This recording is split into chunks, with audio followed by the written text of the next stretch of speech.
November. This lawsuit now accuses him of not only sex trafficking and drugging women, but also points to Vibe magazine for allegedly conspiring with him.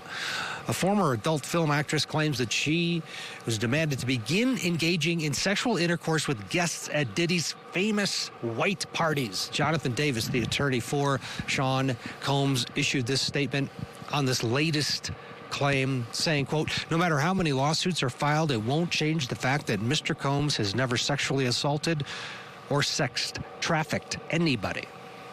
As this investigation continues to unfold, we're asking you if you believe that Sean Diddy's white parties were just a front for sex trafficking, what was going on there. Let's bring in our guest, retired defense attorney Kirk Nurmi, civil attorney John Phillips, and law enforcement and litigation expert Sonny Slaughter joins us. Sonny, good morning to you. Let's start with you, Sonny. What do you take? 9 lawsuits since November. It is piling up for Sean Combs. This one's a little different because they're bringing Vibe magazine into it and really painting the picture of a wider conspiracy. Your thoughts? Good morning, Ted, and to my amazing colleagues. You know, the conspiracy of human trafficking, sex trafficking, labor trafficking really deserves a look, and I am sure that federal law enforcement investigators and offices across the country are looking at whether or not there is liability and what everyone's role is in this particular case. This is not going to leave the purview of the public, but it's definitely not leaving the purview of prosecution when it comes to these allegations and substantiating whether these facts line up with the law and with criminal activity and potentially RICO activity. John Phillips, these are all civil, these lawsuits, obviously. There's no criminal charges against P. Diddy Combs at this point. 9 separate lawsuits. How do you defend if you're representing Mr. Combs? Do you want a jury to ever see any of these allegations? Do you want to try to settle these? But they're starting to pile up. You know, you have to come up with a strategy, both from a criminal court case, a civil court case, and a court of public opinion, regardless of which one you're dealing with at the time. And, you know, when it rains, it pours, or when there's smoke, there's fire, certainly starts to cause issues.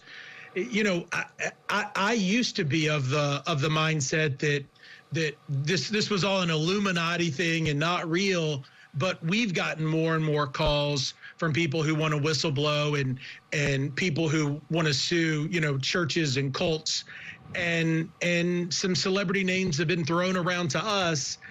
And, you know, it just depends on what the actual facts are, what really happened, and what that attorney knows as to how it's defended. Kirk, he's certainly losing the court of public opinion because of that video. And that video puts him in a different league, does it not? And if any of these cases go to trial, that video won't be shown at trial, but jurors will likely have seen it. How damaging was that being made public of him assaulting his ex-partner? Hugely damaging in the court of public opinion. Obviously, it illustrates him in a light that's much different the way he'd want to be illustrated, the way his public persona is.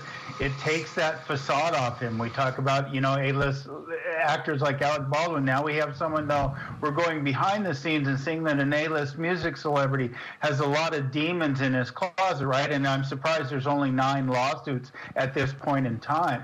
But yeah, we're seeing some of the shine come off, and this inclusion you mentioned earlier, Ted, of Vibe magazine. I'm wondering what sort of discovery the civil attorneys think they might be able to receive out of Vibe magazine that might further shed light on incidents like this and possibly put criminal pressure on Mr. Combs. Because right now, when we're talking about money, it's one thing, but when we're talking about freedom and life in prison, it's an entirely different thing. And those civil lawyers are probably going to put pressure on that to see if there are more criminal acts like we saw in that video.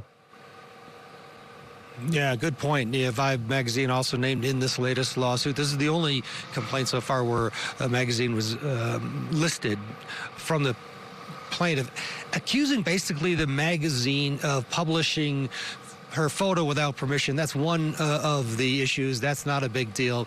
But we're also looking at whether or not Vibe magazine's relationship, which is alleged in this lawsuit with Combs, was so tight that they were together in terms of some culpability, civil culpability at this point.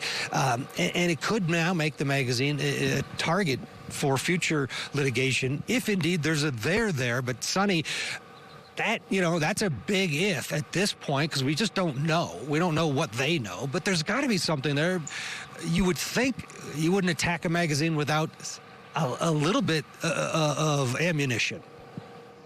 So, Ted, one of the things that they're doing with this particular lawsuit and attaching Vibe magazine is the advertising component. A lot of times when you think about sex trafficking, there's an advertising component where entities like large entities like Google and others have been addressed with how they show up in advertising, allowing advertising, and the side promotion of criminal activity. So I think this is where the tie-in and the buy-in is coming from Vibe magazine. Did they knowingly or unknowingly support trafficking allegations and exploitations by promoting and supporting these activities, which allow for larger gatherings because they have a mass of individuals that subscribe to them, and that's how people became into play, showing the pictures of these individuals, showing what seemed like joy and fun, which was really masked in harm, hate, criminal activity, and conspiracy. I think that's how it's tying in. Yeah, the allegation here is that women were paid, yes, brought in. They didn't realize they were brought in with the promise, oh, you're going to meet all these A-listers. Come to the white party. Oh, Sean Combs' white party. And then Vibe magazine was there covering it. And they, at least in this case, according to this lawsuit, showed a photo of the plaintiff in this case in a sexual looking pose, but it called her an attendee, saying that she was just there, to Sonny's point, having a blast with everybody else at these white parties. And they say that Vibe knew exactly what was going on. We're going to get a break here. Still up ahead. A firearms expert is going to join us live to talk about the Alec Baldwin case, the gun. Alec Baldwin says he never pulled the trigger, that the gun went off. Yes, he pulled the hammer back, but he didn't pull the trigger. Is that possible? We'll talk about that next. Plus, tipping the scales in the trial of a man accused of killing a Michigan synagogue leader.